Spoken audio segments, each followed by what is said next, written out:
சீனாய் மலையில் என் ஆண்டவரோடு உலாவுவே. என் நாளிலும் என் இயேசுவின் பாதம் விழுந்து நான் தொழுகுவே. அதிகாலையில் சீனாய் மலையில் என் ஆண்டவரோடு உலாவுவே. என் நாளிலும் என் இயேசுவின் பாதம் விழுந்து நான் தொழுகுவே.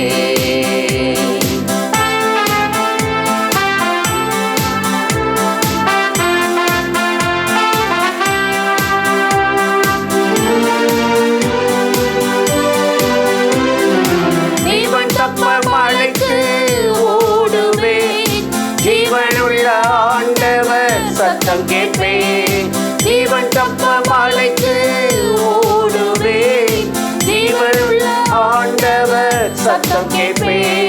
சமபூமியில் நான் நிற்பதில்லை, சமபூமியில் நான் நிற்பதில்லை. உலகத்தை திரும்பி நான் பார்ப்பதில்லை, உலகத்தை திரும்பி நான் பார்ப்பதில்லை. அதிகாலையில் சீனாய் மலையில் என் ஆண்டவரோடு உலாவுவே. என் நாளிலும் என் இயேசுவின் பாதம் விழுந்து நான் தொழுகுவே.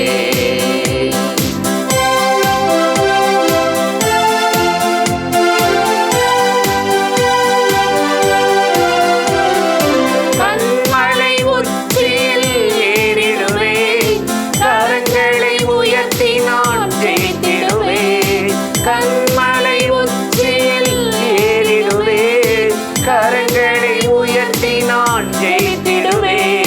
மகிமையின் பிரசன்னம் என்னை மூடுமே, மகிமையின் பிரசன்னம் என்னை மூடுமே. முகமுகமாய் நான் பேசிடுவே, முகமுகமாய் நான் பேசிடுவே. அதிகாலையில் சீனாய் மலையில் என் ஆண்டவரோடு உலாவுவே. என் நாளிலும் என் இயேசுவின் பாதம் விழுந்து நான் தொழுகுவே.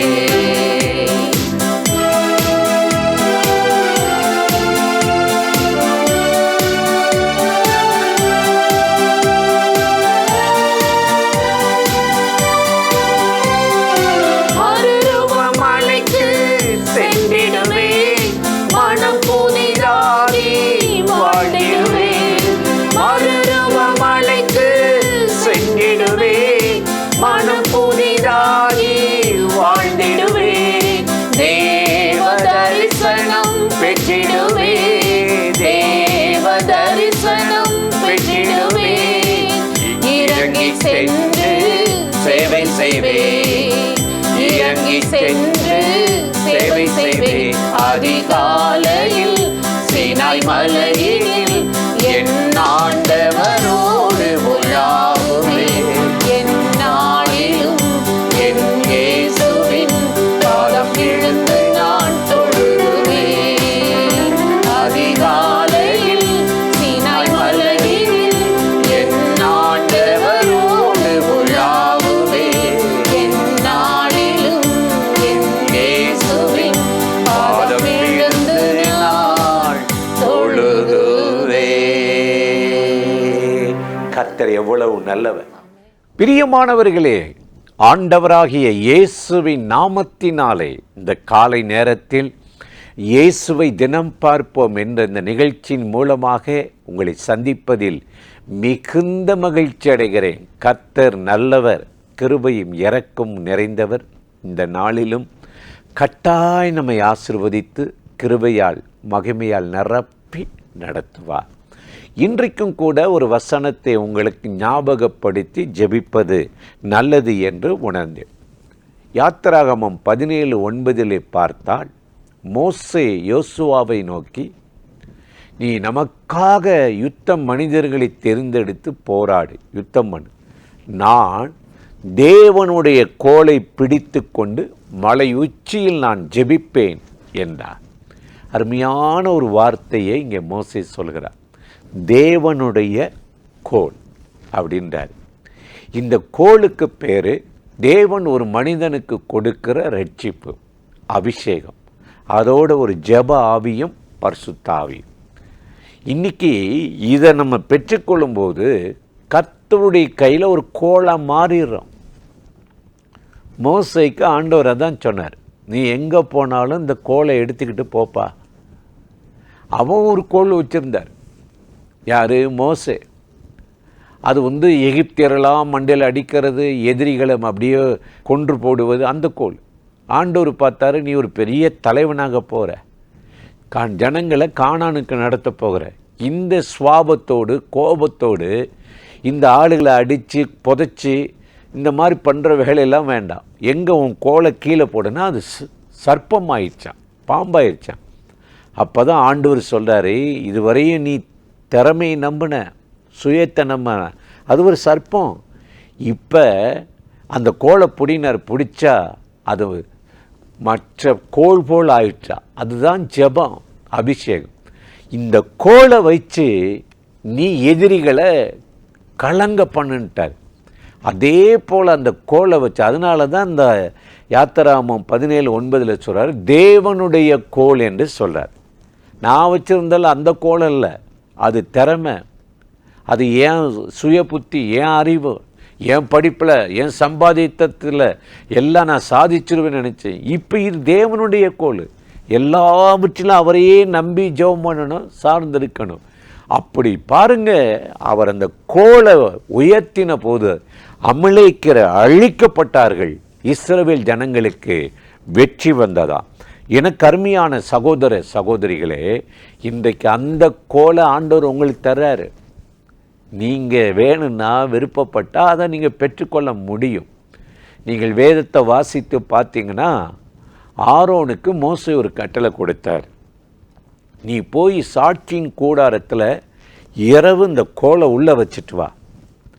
எல்லா கோளுக்கும் உன்னுடைய கோளுக்கும் ஒரு வித்தியாசம். அந்த கோலை அப்படியே ஆரோன் வைத்தா சாட்சியின் கூடாரத்திலிருந்து காலையில் வெளியில் எடுக்கும்போது அது துளிர் விட்டு பூ பூத்து காய்த்து மிகுந்த பலன் கொடுத்ததா. ஒவ்வொரு இரவும் காலையிலும் நம்ம எந்திரிச்சு ஜெபம் பண்ணோம்னா நம்ம கோல் துளிர்க்கும், பூக்கும், காய்க்கும், பலன் கொடுக்கும், உங்கள் காரியங்கள் கைகூடி வரும். இதுக்கு தாங்க ஆண்டவர் தமிழில் சொல்லுவாங்களே, வல்லவனுக்கு புல்லும் ஆயுதம் அப்படின்ற மாதிரி இன்றைக்கி ஆண்டவர் நம்மளை ஒரு கருவியாக, கோலாக பயன்படுத்த விரும்புகிறார். இந்த கோலை வச்சு தான் யாக்கோப்பு என்ன செய்தார்? அவனுடைய மாமன் லாபான்கிட்ட ஓடினார், சிரியா தேசத்துக்கு போனார். அப்போ தான் திரும்பி வரும்போது சொல்லார், கோலும் தடியுமா கடந்தேன், இப்போ பரிவாரங்களை கொடுத்திருக்கிறீர் என்று ஆண்டவரை துதிக்கிறார். எனக்கு அருமையானவர்களே, இன்றைக்கி இந்த கோல் ரொம்ப அவசியம். இந்த கோலை ஒவ்வொரு நாளும் துளிர்க்க பண்ணுவது தான், பூக்க பண்ணுவது தான், கனி கொடுக்க வைக்கிறது தான் ஒரு தேவ பிள்ளைனுடைய வேலை. இதுக்குத்தான் நம்ம கிருபையை பெறுகிறோம், இதுக்குத்தான் ரட்சிக்கப்பட்டிருக்கோம், இதுக்குத்தான் அபிஷேகம் பெறுறோம். இதைத்தான் மோசே செய்தார். நான் தேவனுடைய கோலை பிடித்து நிற்பேன்னா அவன் தொட்ட எல்லா காரியத்திலும் கர்த்தர் ஒரு ஜெயத்தை கொடுத்தார். இன்றைக்கு இந்த நிகழ்ச்சியில் இணைந்து இந்த வார்த்தைகளை கேட்கிற என் அன்பு சகோதர சகோதரிகளே, சும்மா பிரச்சனையை பார்த்துட்டு செங்கடல் இருக்குது, பின்னாடி பார்வன் துரத்துறான், எங்களுக்கு என்ன செய்யணும்னு தெரியல, ஜனங்கள் என்னை கல்லெறிய போகிறாங்கன்னு சொல்லி சூழ்நிலைகளை பார்த்துட்டு நீங்கள் உங்களுடைய பார்வையை, உங்களுடைய தரிசனத்தை இழந்து போகாதீங்க. கர்த்தர் கொடுத்த கோலை ஓங்கி நீட்டு, அது என்ன செய்யும்? செங்கடலை பிளந்து விடும். யாத்திராகமம் 14:16 மோசைக்கு ஆண்டவர் சொல்லி கொடுத்தார், என்னப்பா நீ கத்திக்கிட்டு இருக்கிற, அவங்க தான் கத்துற, நீயும் கத்துற, உன் கையை நீட்டி இந்த கோலை நீட்டி பிளந்து விடுனாரு. செங்கடல் பிளந்ததா. அது மட்டுமா? யாத்திராகமம் 7:12 இந்த பார்வோன் மந்திரவாதிகளை வச்சு என்னென்ன கோலில் என்னென்ன வலு சர்ப்பத்தை வர வச்சானோ அத்தனை வலு சர்ப்பத்தையும் அழித்தது ஆரோனுடைய கோல். எதிரிகளை, மந்திரங்களை அழித்து நொறுக்கியது. இன்னைக்கு ஆண்டவருடைய பிள்ளைங்க நீங்கள் ஜெபிக்கும்போது உங்களுக்கு விரோதமாக உருவாக்கப்படும் எந்த ஆயுதமும் வாய்க்காமல் போகும். யாருடைய சதி ஆலோசனையும் திட்டமும் பழிக்காமல் போயிடும். அதனால தான் தேவனுடைய கோலை பிடித்து கொண்டு நிற்கிறேன்னாரு. உங்கள் கோலை ஏன் அங்கேயே வச்சுருக்கீங்க? வெளியில் எடுங்க, உயர்த்துங்க, பிடிங்க, ஜெபம் பண்ணுங்க. கர்த்தர் உங்களுக்காக நீதி செய்கிற தேவன் காரியங்களை கைகூடி வர பண்ணுவார். அந்த தேவாதி தேவனை நோக்கி நாம் இப்பொழுது ஜெபிக்கலாமா? அன்பும் இரக்கமும் கிருபையும் உள்ள நல்ல ஆண்டவரே, ஆசீர்வதிக்கப்பட்ட நாளுக்காக, நேரத்துக்காக, கிருபைக்காக உமக்கு நன்றி. இப்பொழுதும் யாரெல்லாம் அந்த நிகழ்ச்சியில் இணைந்து உம்மை நோக்கி கூப்பிடுகிறார்களோ, ஜெபிக்கிறார்களோ, அத்தனை பேர் மேலும் கர்த்தருடைய வல்லமை இறங்கட்டும். இந்த கோல் துளிர்விடட்டும். எதிரிகளுடைய கொட்டங்களை அழித்து போடட்டும். எந்த ஆயுதங்களும் வாய்க்காமலே போகட்டும். கர்த்தர் ஆசீர்வதிங்க, வழி நடத்துங்க. இயேசுவின் நாமத்தில் வேண்டிக் கொள்ளுகிறோம் நல்ல பிதாவே. ஆமேன், ஆமேன். ஆண்டவர் இந்த ஜெபத்தை கேட்டிருப்பார். தொடர்ந்து இந்த நிகழ்ச்சியை நீங்கள் லைக் பண்ணுங்க, சப்ஸ்கிரைப் பண்ணுங்க, ஷேர் பண்ணுங்க. ஆண்டவராகிய தேவன் ஆசீர்வதித்து நடத்துவார். ஆமேன்.